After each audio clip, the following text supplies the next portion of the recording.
Welcome to r/malicious compliance, where we share stories of people conforming to the letter, but not the spirit of a request. Thank you, friends, for subscribing to the channel, and for so many likes. The first story. When a new cost-cutting boss took over, employees followed strict travel expense rules to the letter, significantly inflating the expenses bill, much to the boss's dismay.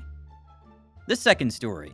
A military veteran technician clashes with an inexperienced coordinator, leading to a costly incident and the technician's promotion to coordinator. The third story. Employee found a clever way to profit from mileage reimbursements by using his fuel-efficient hybrid vehicle. The first story is: new boss trashes our well-respected old boss, slashes expenses, introduces penny-pinching new rules to save money, so we doubled the expense bill, all within the rules. UK-based. I travel a lot for work, mostly by air, and I had a great relationship with my old boss. He was very much a give-and-take kind of guy. We worked very hard, and he was a little relaxed about rules on expenses. We could charge what we wanted, provided we could justify it with a straight face. Do what you want. Don't kick the A out of it, was the term he used. We were genuinely sensible, as if we went over the line, he would get in trouble, and we didn't want that.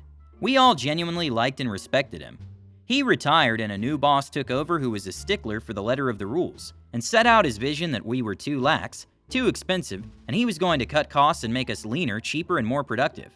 First thing to go was what he saw as big expense bill, so that he could reduce our hourly rate and make us a lot more competitive. Out went the mid-range hotels, and instead we were to stay in hotels as cheap as possible. We were to shave costs on traveling everywhere we could. When I traveled to the airport, my wife used to drop me off and pick me up at the airport to save on expenses. It was part of our give and take with the old boss. New boss told me that because I was only in the car on half of each journey, I would only get half the traveling allowance. We're talking a £9 per week saving here. I agreed. In our travel policy, you can either take your own car and claim a mileage allowance, or take a taxi and submit receipts. So for the next month, I took a taxi there and back at a cost of about £90 per return trip, including a permissible 10% gratuity to the driver. He hit the roof because his £36 per month saving had just skyrocketed to £400 addition to the expenses bill. There was nothing he could do, and even after the team player, all do our bit and give and take speech, I decided to continue taking a taxi and let my wife sleep late on a Monday morning. So part 2. He moved us from nice, not necessarily much more expensive, maybe £10 per night more expensive hotels in towns to cheap motorway hotels, on a highway and only accessible by road. Now, while staying away, our free time is our own, and we're permitted to use our hire cars to go to restaurants, cinema, etc. in the evening, or we can go to a bar. Obviously not in the hire car. So we all opted to go out into town and have a drink, or a meal with some wine, every night by taxi, leaving our hire cars behind at the hotel because being caught drunk driving on a company trip might reflect badly on the company, and we're all about the company. Before the move of hotels, we would walk a few hundred yards to a bar or restaurant in the village, or even just eat in one of the bars and restaurants in the hotel. Now we took taxis. But of course, we all wanted to go to different places at different times, so we all took different taxis. Each journey was about £30 return for 5 of us every night for 4 nights per week. He saved £10 per night per person on the room rate, and it cost an extra £30 per person for 4 nights. And we all went across the parking lot to the motorway diner at a flat rate of £15 for breakfast. The old hotel included an amazing breakfast. The nightly rate was about £50, so we managed to almost double the cost, and it was all 100% according to the rules. He left shortly after he had to explain why the expense bills on most of his projects had skyrocketed, after he proudly announced to the higher management that he slashed the expense bill, had made us all more profitable. The thing that tipped us all over the edge is that when he started in the department, he blamed our old manager for wasting money and being old, outdated, and inefficient. A step too far. One of the hotels dates back to the 1100s, built around an old castle. It had 2 golf courses, a gym, a fishing pond, 3 bars, and 2 restaurants. Our company rate B&B was just over £10 more than the closest Travelodge. No breakfast. A new boss who tried to cut costs but ended up creating a whole comedy of errors. First of all, your old boss sounded like a person who understood that the main thing is the results of work, and he trusted his team. But the new boss decided to become a strict drill sergeant and enforce every letter of the rules. But the best part of the story is that your old hotel provided a fancy breakfast, while in the new motel you stayed for breakfast in an expensive car. As a result, your new boss almost doubled the hotel expenses, and it was in accordance with the rules. The best moment was when the new boss accused your former manager of being wasteful and outdated. That was the straw that broke the camel's back. Now, maybe this new boss realizes that sometimes not every rule has to be followed without deviation, and that collaboration with the team can be more beneficial than ruthlessly sticking to the budget. The next story is, just shut up and go do the job. This happened a long time ago. I was working for the company at the time, but had transferred to a different state. But I knew the guys as I used to work with them. It's a story from a previous job in the fuel industry, where we were maintaining service stations nationally for major global oil companies. Basically, there were two types of work: contract and out-of-contract work. You basically take on the contract work at a break-even. The out-of-contract work, you charge site visit fees, hourly rates, bigger markup, and that's actually where you make your money. This becomes important later. The other thing that's important to the story is that in a service station environment, certain work requires permitting, oil company notification, and an oil company engineer to attend. This is because flammable environments can exist. There is potential for loss of life, and liability-wise, a contractor such as us was not allowed to work without oil company supervision. The cast. The technician/fitter. We had a great guy working for us. We'll call him Bob. The guy had been in the Army for well over a decade. He was a warrant officer, which was basically the highest non-officer rank you could get.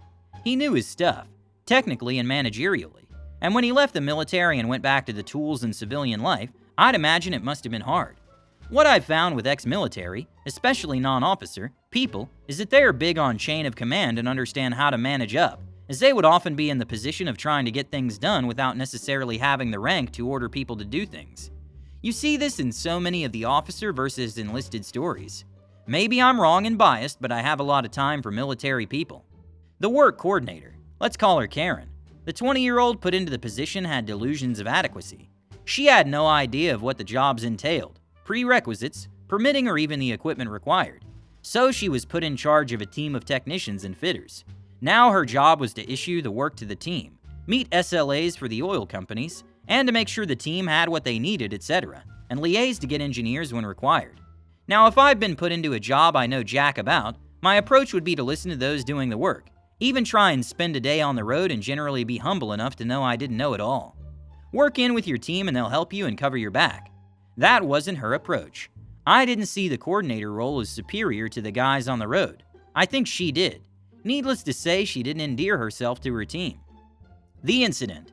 Now, as Bob had been there a long time, he generally got a lot more of the complex stuff. Often when Karen rang him and asked him to do a job, he would have to advise her of what needed to happen, what might need hiring, permitting requirements, etc.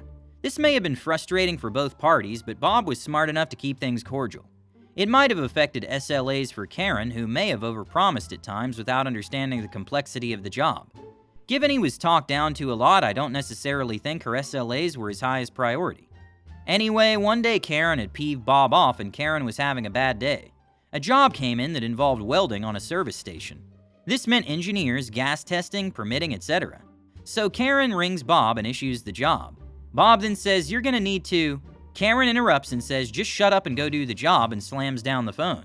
Apparently, she then complained, not for the first time, to office colleagues that getting Bob to do anything was really difficult. There was always a complication. So Bob snaps and says, "F it, I will." The aftermath.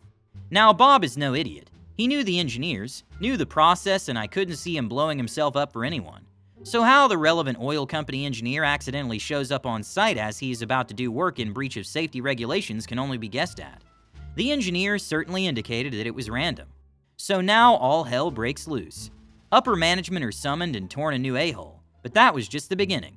We're then suspended from setting foot on all their sites nationwide. All non-contract works are issued to our major competitor. And the contract work, still ours. Problem is that we can't set foot on their sites and still need to meet SLAs.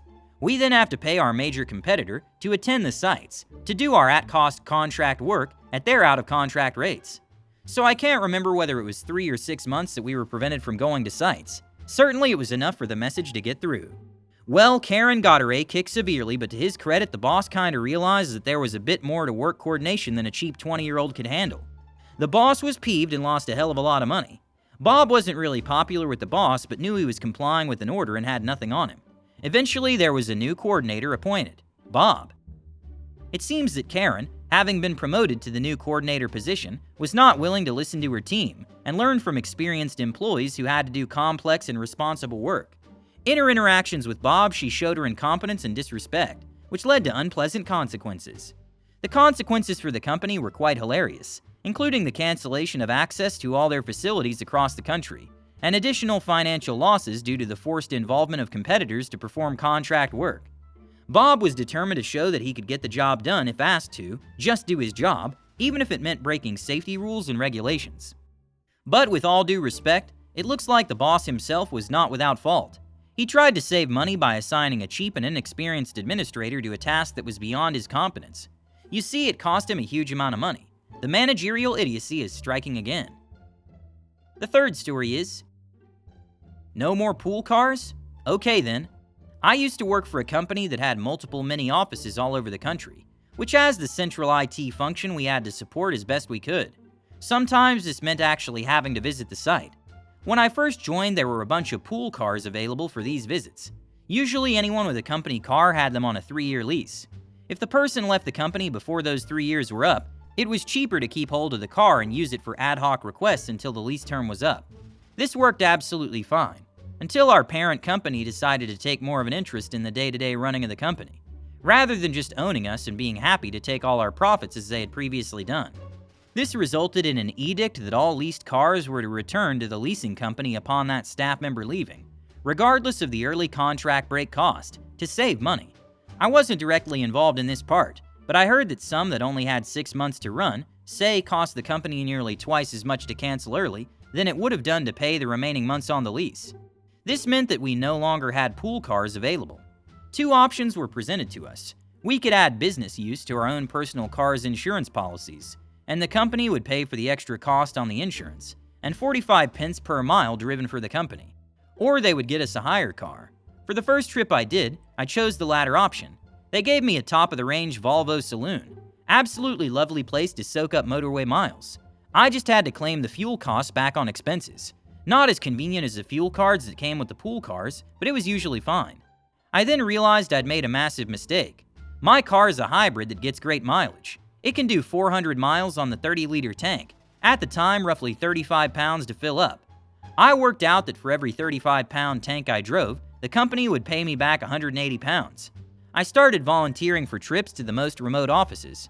Not only was I making that money back in mileage allowance, but every hour driving was being paid as well, and every hour over my normal 8 a day was time and a half, double time on Sunday.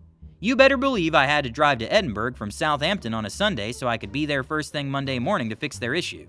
Yes, I had to go to Manchester on a Tuesday evening, and Peterborough and Newcastle. After a particularly long stretch of roadworks around Birmingham on one trip, I realized that if I stuck to 60 miles per hour instead of the 70 mile per hour limit, I got even better mileage, and the company never once commented that I was taking longer to get places. My car told me I was getting nearly 70 miles to the gallon, and being paid an absolute fortune for doing so. All in the name of cost saving. Ha, that's brilliant. You've discovered that by sticking to 60 miles per hour you save gas and make even more money, and the company hasn't even noticed that it takes you a little longer to get there. You've accomplished the task of saving money, and are left with funny adventures and extra earnings. You made us laugh to tears. Subscribe, click the like button if you want to support the channel. Thanks so much for watching.